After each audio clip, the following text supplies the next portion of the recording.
Chapter number 5 laws of motion में numerical का second type start करते हैं बेटा।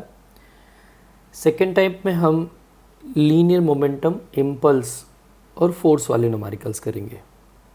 टाइप 1 में फोर्स के न्यूमेरिकल थे पर नेट फोर्स था, वहाँ पे हम जनरली मोमेंटम की हमने कोई बात नहीं की थी। तो यहाँ पर सबसे पहले the first formula, it is a linear momentum. तो linear momentum it is nothing but the vector p is equals to mv vector. Linear momentum p vector quantity है। अब अगर यहाँ पे यूनिट देखें तो ये वेलोसिटी है, means it is metre per second. ये मास मींस किलोग्राम। तो इसका कंबाइंड यूनिट क्या हो जाएगा मोमेंटम के लिए? It will be kilogram metre per second. Dimensional formula क्या हो जाएगा इस p के लिए? So it is m1 L1 t-1। Second number, Newton second law of motion. अब इसमें कौन सा इक्वेशन बनता है? तो Newton second law of motion में F का formula means the external force acting on the body it is equals to the rate of change of linear momentum. Generally हम ऐसे भी लिख सकते हैं डेल्टा पी जब लार्ज वैल्यू हो। जनरली यहाँ पे एवरेज एफ आएगा, पर लिख सकते हैं हम इस तरह से, it is delta P by delta T. यहाँ पर एक लास्ट टर्म बनता है, इट इज़ इम्पल्स। इम्पल्स का बुत हमने थ्योरी में डिस्कस किया था, जो यूज अमाउंट ऑफ फोर्स मतलब लार्ज वैल्यू ऑफ फोर्स हो लेकिन टाइम इंटरवल बहुत कम हो। तो इसी में हम इसको मल्टीप्लाई कर सकते हैं इस तरह से, means it is vector F delta T is equals to delta P vector. हम जब भी न्यूमेरिकल सॉल्व करेंगे, लीनियर डायरेक्शन है, वन डायमेंशनल है, आपको I cap J cap K cap से रिप्रेजेंट नहीं करना चलेगा, आप सिंपल पॉजिटिव और नेगेटिव रख सकते हो। So let's start. Illustration number 4 आता है सबसे पहले आपके सामने।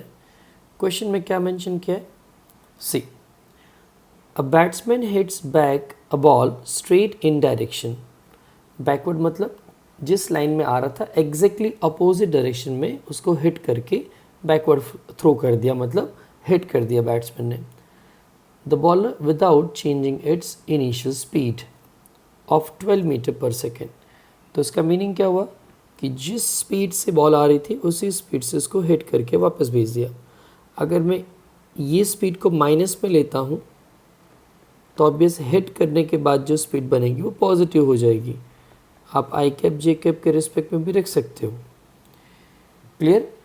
Now if the mass of the ball is 0.15 kilogram, so I can write m is equals to 0.15 kilogram. तो कैसा होगा अगर मैं इसको यहाँ पे डायग्राम की बेस पे समझाऊँ? कोई नेसेसिटी नहीं है इसकी डायग्राम बनाने के लिए, डायरेक्ट सॉल्व कर सकते हैं। मीन्स बॉल इनिशियली इस तरह से आ रहा है, हिट हुआ, हिट करने के बाद बॉल एग्जैक्टली अपोजिट डायरेक्शन में चला गया।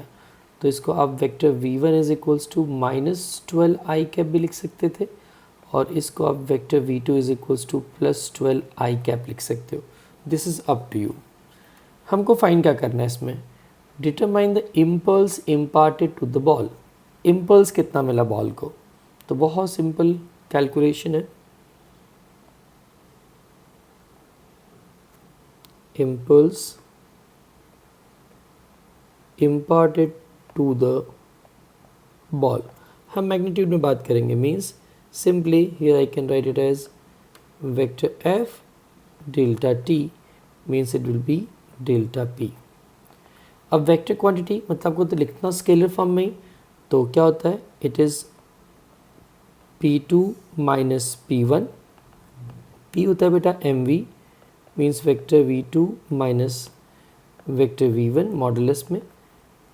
ये मास गिवन इट इज़ 0.15।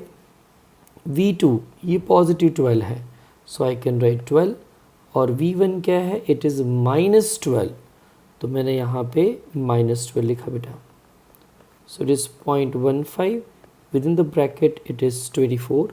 इन दोनों को मल्टीप्लाई करेंगे, we will get 3.6 newton second. Newton second भी रख सकते हो यूनिट, या फिर क्या किलोग्राम मीटर पर सेकेंड भी चलेगा, दोनों चलता है।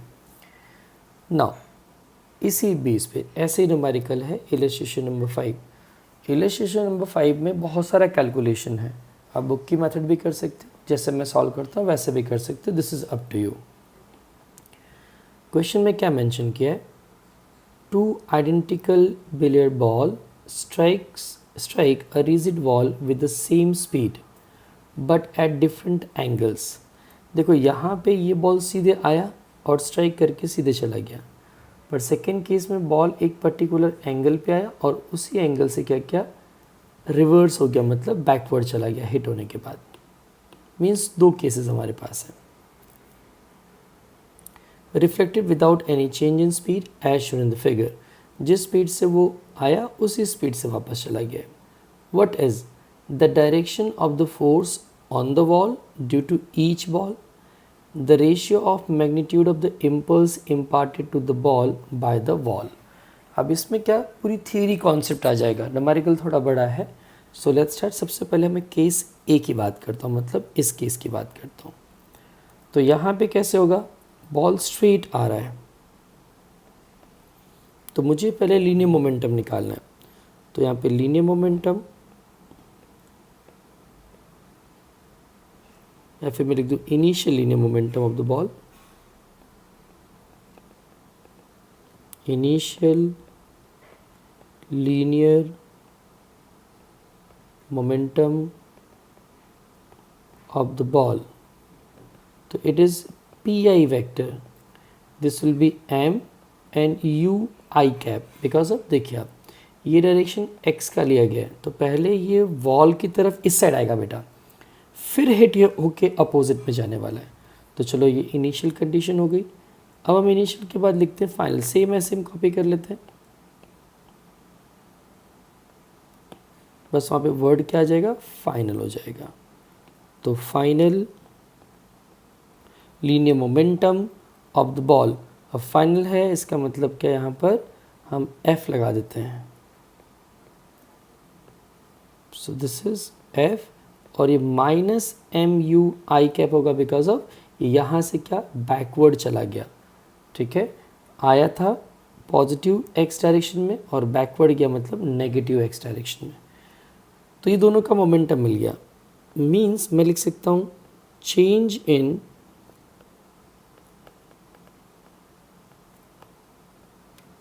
linear momentum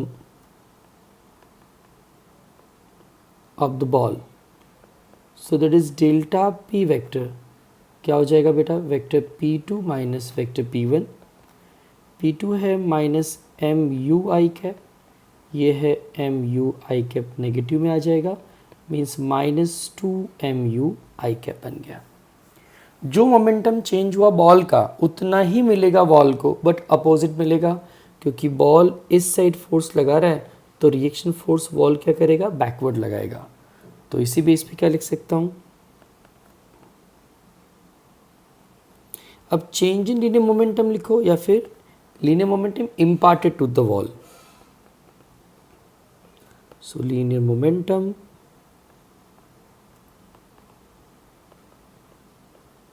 imparted to the wall, that is delta p dash कर देता हूँ मैं, और ये हो जाएगा ट्वाइस ऑफ एम यू, ये पॉजिटिव हो जाएगा बेटा, it is in i cap.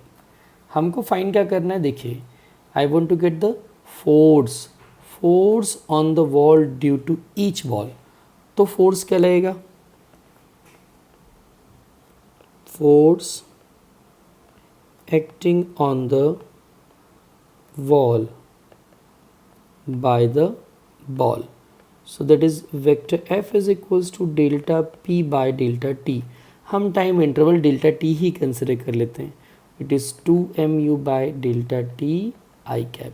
अगर यूनिट टाइम बोला हो तो आप इसको 1 रख सकते हो, मीन्स स्टेटमेंट को ऐसे लिख सकते हो यहाँ पर, force acting on the wall by the ball in unit time that is f is equals to 2mu i cap, मतलब ये डायरेक्शन के साथ बता दिया मैंने। ये तो हो गया फर्स्ट केस, जिस ये भी स्ट्रेट टू स्ट्रेट जा रहा था। हम सेकेंड केस पे चलते हैं, जब ये स्ट्रेट नहीं है। हम इस डायग्राम को यहाँ पे ड्रॉ कर लेते हैं आपके अंडरस्टैंडिंग के लिए। कमिंग टू द बी, अब इस कंडीशन में क्या हो रहा है,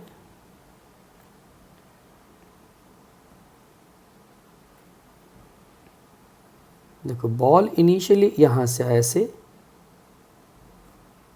ये डायरेक्शन, यहाँ पर एंगल ये है 30 डिग्री, यहाँ से गया इस साइड और ये एंगल भी है 30 डिग्री। अब मैं अभी डायरेक्शन समझना ज़रूरी है बेटा। देखो ये जो वेक्टर दिख रहा है आपको, ये वाला इनिशियली ये ऐसा है, तो एक्चुअल में इसका डायरेक्शन कहाँ है, इसका डायरेक्शन यहाँ पर है। हमेशा वेक्टर कैसे ड्रॉ करना है कि इसका जो ओरिजिन पॉइंट हो, रेफरेंस पॉइंट हो, इनिशियल पॉइंट हो, वो कहाँ होना चाहिए, ओरिजिन पे। तो ओरिजिन मतलब आपको इस वेक्टर को ऐसे रख के देखना पड़ेगा। सो आई रिपीट, मैं फिर से डायग्राम बनाऊँ आपको समझाने के लिए। जैसे ये जो लाइन दिख रही है आपको, ये फर्स्ट केस है इस स्फीयर के लिए, ये इस डायरेक्शन में आ रहा है u स्पीड से, लेकिन ये वेक्टर नहीं चलेगा, ये वेक्टर कहाँ होना चाहिए, यहाँ। तो एक्चुअल में आप इसको ऐसे एक्सटेंडेड कंसिडर कर सकते हो। तो अगर मैं इसको एक्सटेंडेड कंसिडर करूँ तो ये डायरेक्शन हुआ एक्चुअल में इसका। तो अब अगर ये डायरेक्शन यहाँ पे 30 डिग्री बना रहा है, तो यहाँ पे हम 30 degree with the x axis consider कर सकते हैं इसको। तो सबसे पहले तो हमको इसी के कंपोनेंट लिखने हैं। मैं एक पेज ऐड कर दूँ।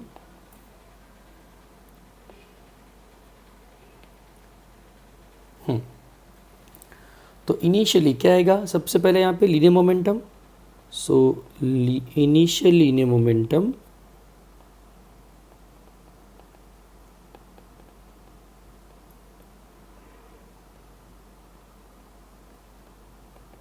of the ball, that is pi vector. mu तो है बेटा, लेकिन अब ये यहाँ पे 30 डिग्री एंगल बना रहा है, तो इसके दो कंपोनेंट बने, एक ये बन गया अलोंग द एक्स एक्सिस और एक ये बन गया अलोंग द वाई एक्सिस। तो जिसके साथ एंगल बनता है वो हमेशा कॉस कंपोनेंट होता है, मीन्स ये यू कॉस थीटा हो जाएगा और ये यू साइन थीटा हो जाएगा। U cos theta along the x axis है और u sine theta along the negative y axis है।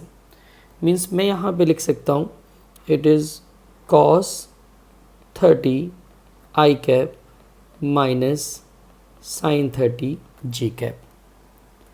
अब इसको सॉल्व कर लेते हैं। यहाँ पर p i is equals to ये एम ये यू, कॉस 30 का value, so cos 30 is it is √3/2, sine 30 is 1/2। चलो हमने इतना लिख दिया, ये इक्वेशन नंबर नहीं, चलो चलेगा, इक्वेशन की ज़रूरत नहीं। अब मैं शॉर्ट में लिख देता हूँ भाई final linear momentum of the ball. तो वो पी फाइनल हो जाएगा, आपको पूरा सेंटेंस लिखना बेटा, इट इज़ एम यू। अब इसके लिए क्या कंडीशन बनती देखते हैं। यहाँ पर ये बॉल यहाँ से स्ट्राइक हो किस डायरेक्शन में आ रहा है, तो यहाँ पे कोई टेंशन नहीं है। देख लो ये ओरिजिन से ही स्टार्ट हो रहा है, रेफरेंस पॉइंट से ही, और एंगल हमेशा एक्स के साथ लेना हो, भले वो पॉजिटिव हो या नेगेटिव हो। तो ये नेगेटिव एक्स डायरेक्शन के साथ तो एंगल ड्रॉ कर ही रहा है।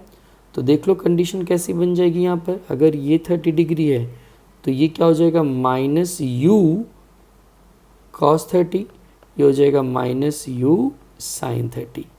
ये जे कैप में आएगा, ये आई कैप में आएगा। क्यों, क्योंकि ये नेगेटिव आई है और ये नेगेटिव एक्स है।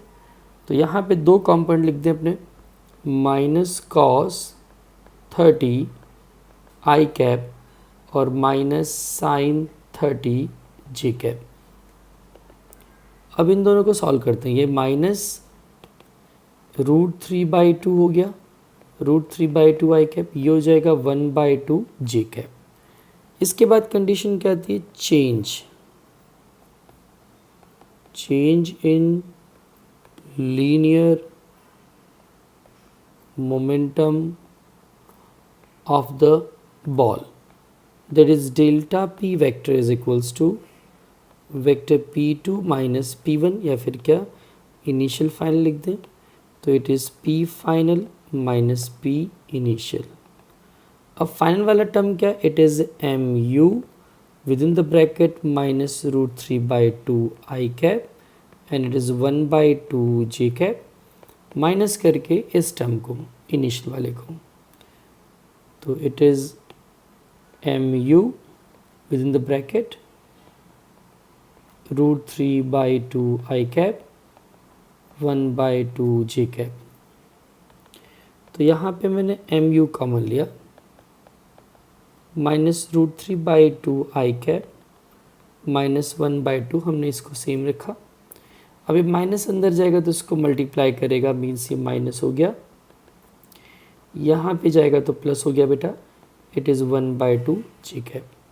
तो अगर आप नोटिस करें तो ये दोनों टर्म तो कैंसिल हो गया, दीज टू टर्म्स कैंसिल, और इन दोनों का एडिशन होगा, ये हाफ 1 बाई 2 तो सिंगल टर्म लिख सकते हैं हम, मीन्स एम यू, अगर जिसका थोड़ा मैथ्स वीक है उसके लिए 2 into root 3 i cap by 2 हो गया ना, means 2 cancel, minus root 3 m you I cap. Video देखते देखते कॉपी करते रहना है, अदरवाइज नहीं प्रिपेयर होगा। ये हो गया मोमेंटम ऑफ द वॉल। अब कितना मोमेंटम वॉल को मिला, सो momentum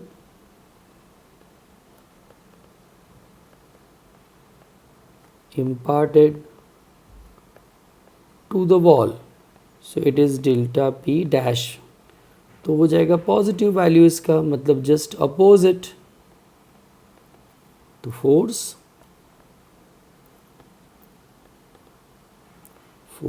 acting on the wall, that is vector f is equals to delta p dash by delta t, it is root 3 mu by delta t I cap, force acting on the wall in unit time अगर लिख दूँ बेटा मैं, तो unit time में क्या हो जाएगा, टाइम को निकाल दो वहाँ से बस, it is root 3 mu i cap. तो हमने पार्ट ए पार्ट बी का कर लिया फोर्स का फॉर्मूला निकालने के लिए, लेकिन इसे न्यूमेरिकल में और भी कुछ दिया है सेकंड में, the ratio of the magnitude of the impulse imparted to the ball by the wall. ठीक है, अब इम्पल्स कितना मिल रहा है उसको, तो हम यहाँ पे मैग्नीट्यूड फाइंड कर लेंगे। तो इम्पल्स के लिए क्या हो जाएगा,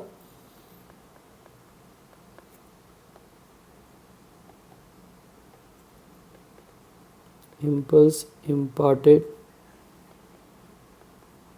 to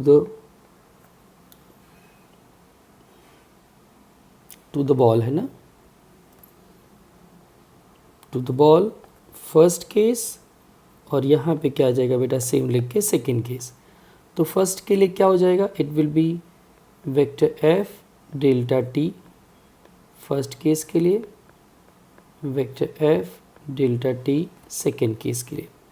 फर्स्ट केस के लिए क्या है, हमने सबको मैग्नीट्यूड में रखा, तो फर्स्ट केस में क्या, यही टाइम अगर डेल्टा टी से मल्टीप्लाई होगा मीन्स डेल्टा पी मिलने वाला है, तो डायरेक्टली यहाँ पे लिख देंगे अपने, it will be delta P modulus कर दिया फर्स्ट केस के लिए, डेल्टा पी कर दिया सेकेंड केस के लिए। फर्स्ट केस में वैल्यू थी it was twice of m u, और ये है रूट 3 एम यू, करेक्ट ना। ये कंडीशन हो गई किसके लिए,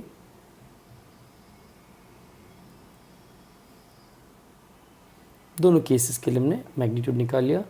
सो the answer will be 2 by root 3। अगर ऐसा बोला होता है सेकेंड बाय 1 करना होता तो आंसर हमारा रूट 3 बाई 2 आ गया सेकेंड केस का फर्स्ट केस के लिए। Now coming to the exercise. Exercise में क्वेश्चन में क्या मेंशन किया है, in figure shows the position time graph of particle of mass 4 kilogram. यहाँ पे mass of the body given है, इट इज़ 4 किलोग्राम। तो सबसे पहले हमने डेटा में लिख दिया m is equals to 4 kilogram. Second case force acting on the particle, इन तीन केसेस में t लेस देन 0 के लिए, t ग्रेटर देन 4 के लिए, और 0 less than t less than 4 second के लिए, मतलब इंटरमीडिएट टाइम के लिए। तो सबसे पहले हम फर्स्ट पार्ट सॉल्व करते हैं। ए में भी फर्स्ट कौन सा बोला, एट t लेस देन 0, जब टाइम कितना बेटा 0 से कम हो। तब पहले इस ग्राफ पे आ जाइए, t लेस देन 0 पे अगर आते हैं यहाँ पर, ये time t is equals to 0 का केस है। इससे कम मतलब इस रीजन में कहीं पर यहाँ पर।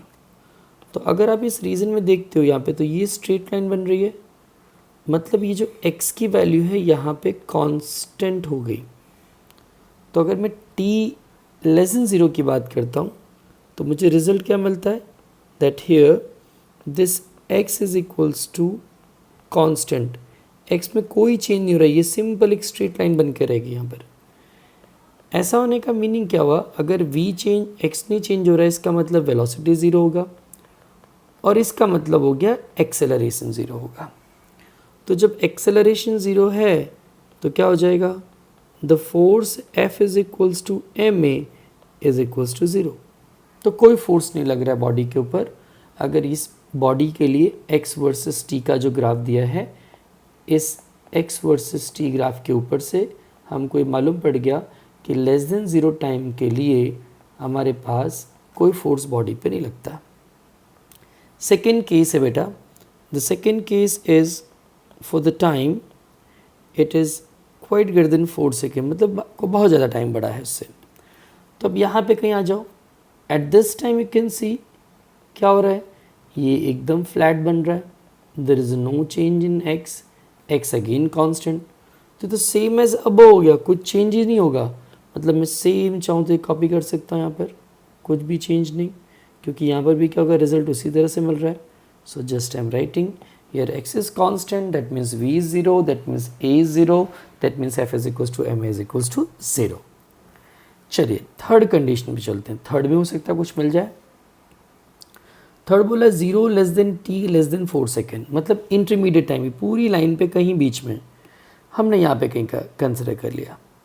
अब अगर आप इस जगह पे देख रहे हो तो यहाँ पे वेरिंग कंडीशन आ गई, फ्लैट लाइन नहीं, मतलब ये चेंज हो रहा है, यहाँ पे पार्टिकल किसी मोशन में है। अब इस वेलोसिटी को फाइंड भी तो करना पड़ेगा। तो हमने इस पूरी लाइन में ये पूरा का पूरा ट्रायंगल चूज़ किया। पहले मैं ये सब इरेज कर दूँ, कन्फ्यूज़न ना रहे आपको।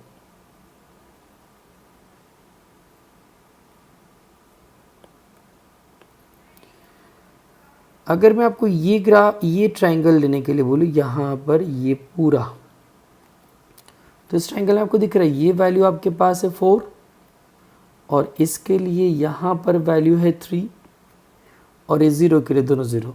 तो अगर मैं इस लाइन का स्लोप फाइंड कर लूँ तो ये स्लोप किसका है, x वर्सेस t का है, और x वर्सेस t का स्लोप मतलब x बाई टी, और वो क्या मिलेगा, वेलोसिटी। तो हम यहाँ पे कर सकते हैं इस तरह से। थर्ड केस में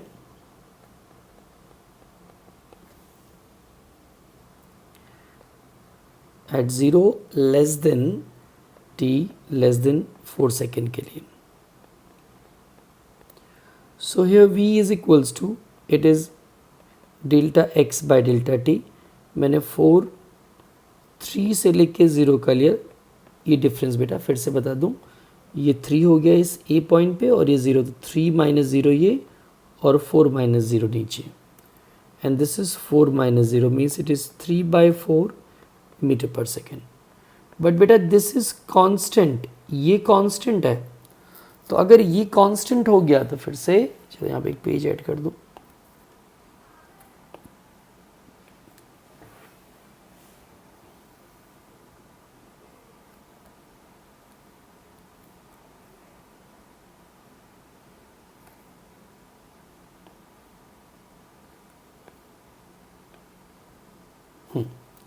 अगर ये कांस्टेंट हुआ इसका मतलब क्या हो गया, इसका मतलब हुआ एक्सेलरेशन इज 0, और अगर एक्सेलरेशन 0 हो गया तो मतलब again f is equals to ma 0 मिल गया।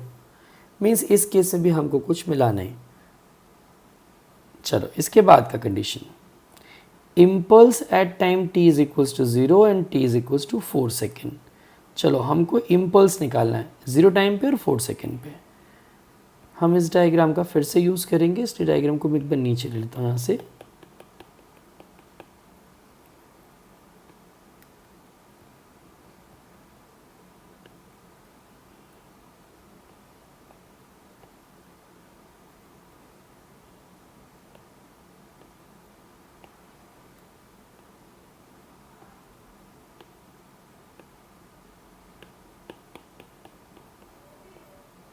जस्ट अ मोमेंट बेटा।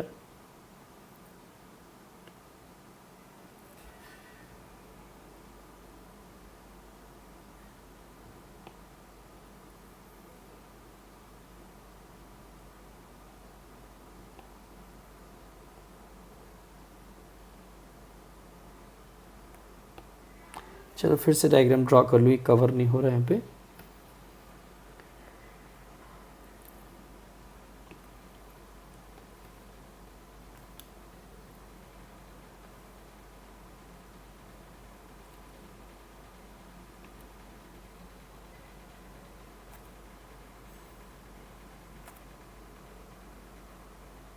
ये डायग्राम हमारा। चलो अब सेकेंड पार्ट पे क्या है, यहाँ पे क्या फाइंड करना बेटा, impulse at time t is equals to 0 and t is equals to 4 second. सबसे पहले चलते हैं अपने बी पार्ट में, फर्स्ट पे, किस टाइम पे, at time t is equals to 0।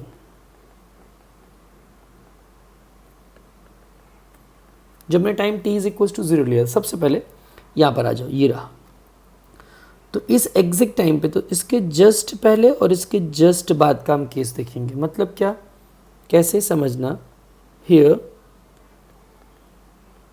Just before t is equals to 0, तो वहाँ पे क्या होगा, इनिशियल मतलब वी आई क्या बनेगा, 0, क्योंकि इसके पहले तो क्या, ये x कांस्टेंट था। और अब अगर बात करता हूँ just after t is equals to 0, तो v क्या बन जाएगा बेटा वहाँ पर, it is 3/4 metre per second. क्यों, क्योंकि इसके बाद ये लाइन स्लैंट हुई है, यहाँ पे वेलोसिटी मिला था हमको, इस पूरी लाइन पे यहाँ 0 से लेके यहाँ 4 सेकेंड तक इसकी स्पीड 3/4 मीटर पर सेकेंड रहेगी। तो चलो ये भी क्लियर हो गया होगा, आई होप सो। तो इसका यूज़ कर दें। तो इम्पल्स का मतलब क्या हो गया,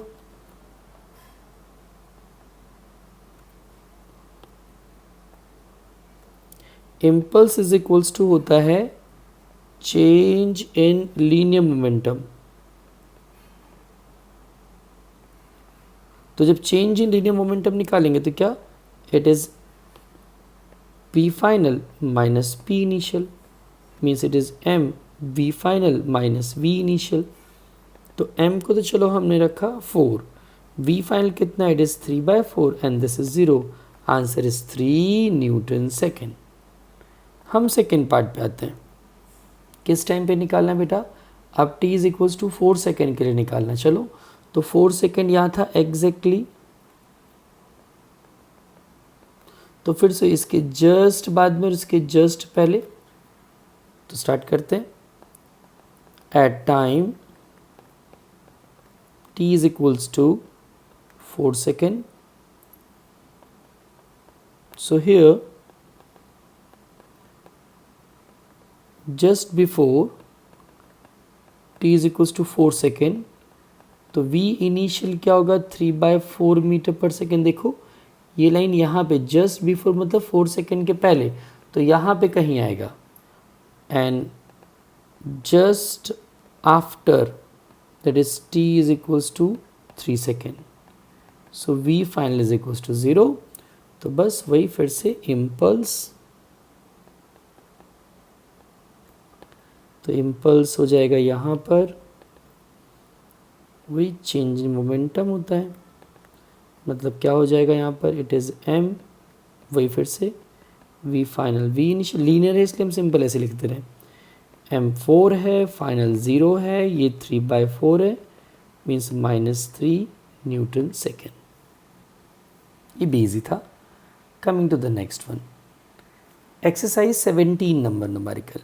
क्या गिवन इसमें, a nucleus is at rest in laboratory frame of reference. अब देखो न्यूक्लियस रेस्ट में था, तो पहले मैं यही कंसिडर कर लूँ इसका मास, तो यहाँ पे let mass of the nucleus is equal to m, that's why velocity of the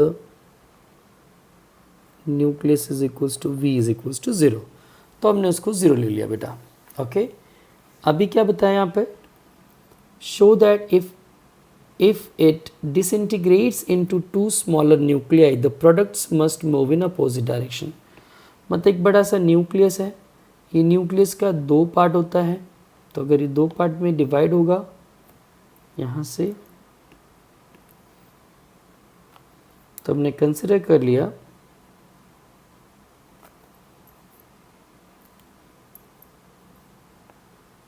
ये कैसे चला जाएगा, ऐसा होगा, रिजल्ट ही आएगा वैसे तो। ये किस साइड मूव करेगा, ये किस साइड मूव करेगा।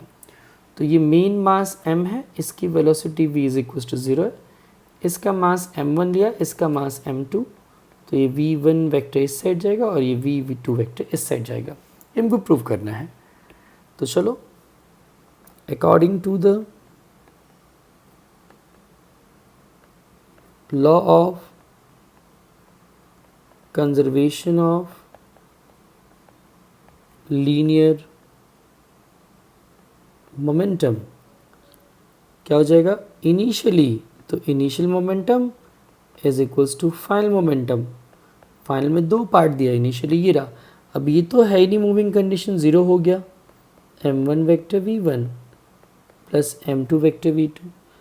किसी को भी subject low, if I am making subject this m1 v1, so obviously 2 will be negative, तो मैंने यहाँ पे v1 वेक्टर को सब्जेक्ट लिया, it is minus m2 by m1 vector v2. This is the result. Now coming to the 18th number. 2 billiard balls each of mass 0.05 kilogram. तो पहले क्या given है, मास गिवन है आपके पास, so the mass m is equals to 0.05 kilogram, moving opposite directions with the speed of 6 metre per second. चलो, इसका mutually opposite direction में स्पीड दे के रखा हुआ है, तो मतलब आप यहाँ पे एक्सेस बनाओ तो आपको इजीली समझ में आएगा, मतलब कैलकुलेशन इजी पड़ेगी भाई, कोई ज़रूरत नहीं है इसकी। तो हम क्या समझ सकते हैं, v1 is equals to v2 is equals to 6 metre per second, और यही जब टक्कर हो जाती है तो v1 v2 की स्पीड भी क्या रहती है, सेम रहेगी, v के इक्वल। इसको मैं डायग्राम से समझाऊं तो ज़्यादा क्लियर होगा। एक ये स्फीयर है और बोला दोनों आइडेंटिकल है, तो हम दोनों को यहाँ पे साइड बाय साइड ड्रॉ कर दें। तो अगर इनिशियली देखें तो ये इस साइड आ रहा है, मैंने इसको फर्स्ट स्फीयर मान लिया, इसको सेकंड मान लिया, तो ये vector v1 is equals to मैं लिख सकता हूँ 6 i cap metre per second, और इसकी स्पीड को मैं v2 वेक्टर ले लूँ माइनस में 6 i cap metre per second. ये बिफोर कॉलिजन कंडीशन हो गई। अब जब दोनों की टक्कर होती है, दोनों म्यूचुअली अपोजिट डायरेक्शन में जा रहे हैं, तो सीन कैसा बन जाएगा, ये इस साइड चला जाएगा, ये इस साइड, तो इसकी स्पीड को मैंने डैश में रखा, -6 i cap metre per second, और ये v2 बन गया, ये हो जाएगा 6 i cap metre per second, दोनों म्यूचुअली अपोजिट डायरेक्शन। हमको क्या निकालना है, impulse imparted to each of the ball, मतलब जो फर्स्ट ने सेकंड को दिया वही सेकंड ने फर्स्ट को दिया, तो सिंपल कैलकुलेशन बन जाती है यहाँ पर। हम इसको ज़रा ऐसे कर दें,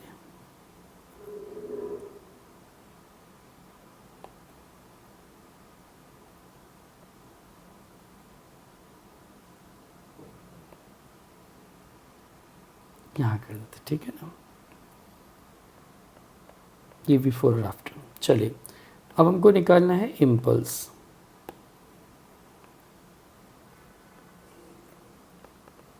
तो impulse imparted to each ball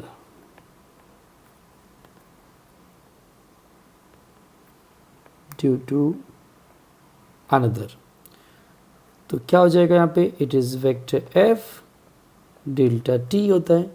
किसी के लिए भी कर सकते हो, दोनों सेम है, मतलब फर्स्ट के लिए भी लिख सकते हो आप और इस सेकंड के लिए भी कर सकते हो, आंसर दोनों का सेम आएगा, means it is m simple v2 dash minus v2 या फिर v1 के लिए भी कर सकते हैं। मास 0.05 दिया बेटा, v2 डैश 6 आई कैप माइनस में था, ये प्लस में था, लेकिन बात तो वही मैग्नीट्यूड निकालना है। मीन 0.05 यहाँ पे 12 आ जाएगा, मल्टीप्लाई करोगे आपको मिलेगा 0.6 newton second. Okay, now coming to the next numerical, a shell of mass 0.02 kilogram. तो क्या मेंशन किया है यहाँ पे, मास मेंशन किया है। तो चलो इसका मास हो गया 0.02 kilogram, fired by a gun of mass 100 kilogram. So mass is 100 kilogram. If the muzzle speed of the shell is 80 meter per second, तो यहाँ पे मजल स्पीड का मतलब होता है जब बुलेट, मतलब मैं ड्राइंग करके बताता हूँ, जस्ट अ मोमेंट, पहले मैं लिख दूँ यहाँ पे, ये मजल स्पीड हो गया, I can write it small v, it is 80 metre per second. और फिर मैं लिख सकता हूँ what is the recoil speed, मतलब गन की स्पीड, तो हो जाएगी v। देखो मैं आपको समझाऊँ यहाँ पर कैसे।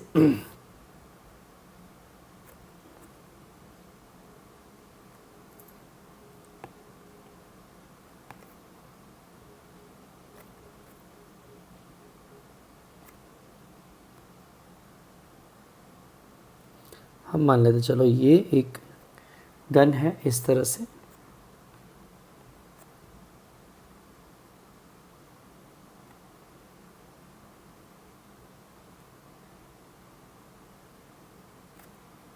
This one.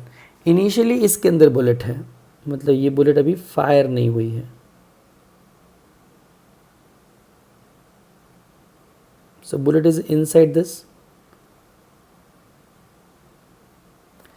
तो ये इनिशियली इसके अंदर है, मतलब सिस्टम हमारा कैसा है, the mass of the gun and mass of the bullet एक साथ है। अब क्या होता है, फायर हुआ, तो जब फायर हो जाएगा तो ये सीन कैसा बन रहा है, देखो भी,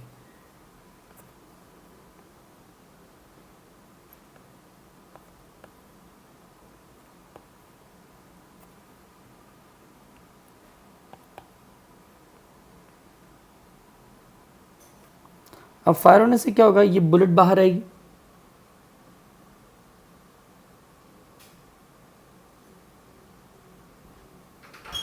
अभी बुलेट के बाहर आने से क्या होगा, this bullet is going ahead and ahead, ये आगे जा रही है, मतलब क्या, हम यहाँ पे डैश डैश डैश कर दें, आगे की तरफ मूव करिए, और एक गन कहाँ जाएगा, पीछे जाएगी, means gun will move backward, इसको रिकॉल स्पीड बोलेंगे। और ये बुलेट कहाँ जाएगा, तो बुलेट जाएगा आगे, ये फॉरवर्ड स्पीड। मतलब जब ये बुलेट इनिशियली इस बैरल में मूव करना स्टार्ट की होगी, इस बैरल के अंदर से, तो उस स्पीड को हम क्या बोलेंगे, मजल स्पीड बोलेंगे। ठीक है, यानी इस बैरल, इस नली के अंदर जब तक वो मूव करी, तभी इनिशियल वेलोसिटी दे दी इसकी उसने, तो हमको क्या निकालना, रिकॉइल स्पीड बोलो, या फिर क्या कह सकते हो, द बैकवर्ड स्पीड, या फिर बुलेट गन की स्पीड पीछे की तरफ कितना होगा। अब सीन कैसा हो गया, ये m अलग हो गया, ये स्मॉल m अलग हो गया।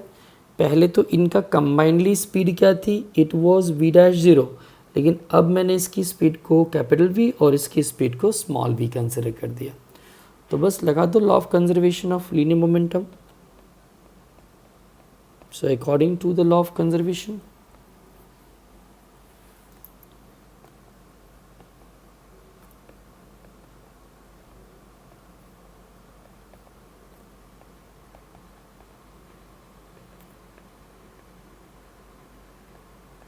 linear momentum, तो it is m plus m v dash is equals to mv plus mv, दोनों को इंडिविजुअली कर लिया। चलो वैल्यू, अब ये तो कुछ भी हो पर इसकी वैल्यू 0, मतलब ये रिजल्ट 0 हो गया। अब यहाँ पे क्या, जो मासेस देख के रखे हुए हैं, मैं इस मास को कैपिटल ले लूँ बेटा, ये मास किसका है, ये मास गन का है, इट इज़ कैपिटल M। चलो वैल्यूज पुटअप करते हैं। कैपिटल M कितना था, इट इज़ 100, उसकी वेलोसिटी हमको मालूम नहीं है। स्मॉल m बुलेट का मास है 0.02 और उसकी स्पीड कितनी है, मजल speed, it is 80। Calculation start करते अपने। सो 0 ऐसे रन दो, यहाँ पे ये हो गया 100v, ये कितना हो जाएगा, this is 1.6, means I can write v is equals to minus 1.6 by 100, means v is equals to minus 0.016 metre per second. ये माइनस क्या दिखा रहा है, अपोजिट इन डायरेक्शन, मतलब लिख सकता हूँ मैं, that means gun moves opposite to the motion of the bullet, मतलब backward with the speed 0.016 meter per second. Next numerical, a batsman deflects a ball by an angle 45 degree, 45 degree angle पे deflect करता है ball को without changing its initial speed which is equal to 54 kilometre per hour. मतलब ये condition तो मालूम पड़ गई कि इसका इनिशियल और फाइनल स्पीड सेम होगा, मीन्स v1 और v2 दोनों इक्वल रहेंगे। 54 किलोमीटर पर आवर है, मतलब क्या, 54 multiplied by 1000 divide by 3600 metre per second. Solve करेंगे तो हमको मिलेगा 15 मीटर पर सेकेंड। क्या निकालना, what is the impulse imparted to the ball, mass of the ball given है, तो mass of the ball m is equals to 0.15 kilogram. चलो इसमें वही मोमेंटम वाला, अब अपनी सिंप्लिसिटी के लिए मैं पहले यहाँ पे एक्सेस बना लूँ।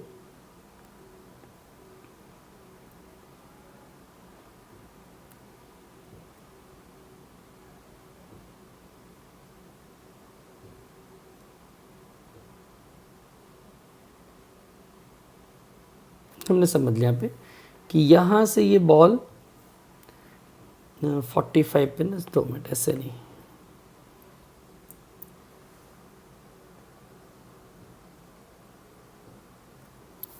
चलिए सबसे पहले यहाँ से ये बॉल आ रही है, ऐसा मान लिया हमने, ये रहा this one, it is vector v1। यहाँ पे स्ट्राइक क्या, स्ट्राइक होके कितने पे 45 पे डिफ्लेक्ट हुआ, मीन्स ये डायरेक्शन क्या इसका, बॉल यहाँ पे 45 डिग्री पे डिफ्लेक्ट हुआ, तो ये हो गया इसका वेक्टर v2। मतलब ये बैट है जो हमने बनाया, ये बैट है, इसको पूरा कर दूँ मैं बैट को आपका समझने के लिए।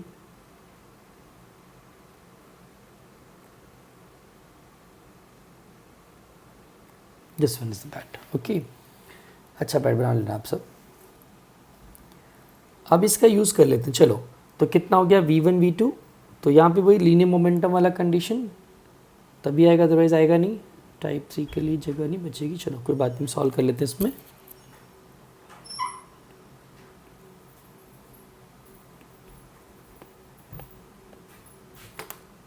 चलिए हटा दिया हमने ये। So let's start. सबसे पहले क्या, जो कंपोनेंट्स हमारे पास दिए वहाँ से स्टार्ट करते हैं। So here this vector v1 is mention, it is -15 i cap metre per second. So what about this vector v2, तो वेक्टर v2 45 डिग्री एंगल बना रहा है, देखो यहाँ पे x एक्सिस में 45 डिग्री के साथ ये मूव किया, तो इसके दो कंपोनेंट बन जाएंगे।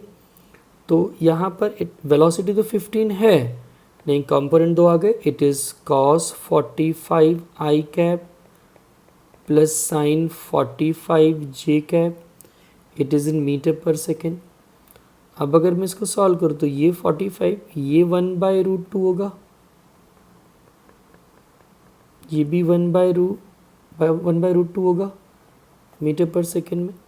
रिजल्ट क्या आएगा, अगर मैं इस 15 को अंदर मल्टीप्लाई कर दूँ, यहाँ पे इस 15 को अंदर मल्टीप्लाई कर दूँ, तो रिज़ल्ट आने वाला है 10.7 I cap plus 10.7 J cap metre per second, दोनों वेलोसिटी आ गई। अब कंडीशन क्या, impulse imparted to the ball, तो क्या होता है बेटा, it is simple, vector F delta T is equals to मतलब change in momentum delta P. ये हो जाएगा m, it is vector v2 minus vector v1, simple. अगर चाहो तो पहले वेक्टर फॉर्म में निकाल दो फिर स्केलर कर देना तो भी चलेगा। चलो वैसे ही करते हैं, मॉडुलस नहीं निकालते हैं, ठीक है ना, बाद में सॉल्व करेंगे भले। Means vector f delta t is equals to delta p, it is m vector v2 minus vector v1। तो m कितना है, the m is 0.15, this v2 it is 10.7 i cap plus 10.7 j cap, minus करके हमने लिखा ये, तो minus minus plus हो जाएगा वैसे तो 15 i cap। So what will be the result, it is 0.15, यहाँ इन दोनों को मैं ऐड कर दूंगा, एडिशन हो जाएगा, it will B 25.7 i cap plus 10.7 j cap, it is Newton second in the form of vector. अब इसको अगर स्केलर में लेके जाऊँ तो कैसे होगा बेटा, तो modulus of f delta t कर दूँ, ये सारी वैल्यू का मैग्नीट्यूड, जो इसके बाहर रहेगा उसको टच नहीं करने का, तो ये तो एज इट इज़ हुआ, गो इनटू द रूट, यहाँ पे 25.7 इसका स्क्वायर कर दिया, ये 20.7 इसका स्क्वायर कर दिया। तो अब जनरली हम इसको सॉल्व करेंगे तो क्या मिलेगा, ये रूट में आप चेक करना एक बार तो फिर भी, ये 660.49 और ये 114.49 मिलेगा। दोनों का एडिशन करेंगे, स्क्वायर रूट करेंगे, यू विल गेट 27.98, तो रिज़ल्ट हो जाएगा 4.17 न्यूटन सेकेंड। तो ये टाइप फिनिश हुआ, अगली वीडियो में थर्ड टाइप स्टार्ट करेंगे।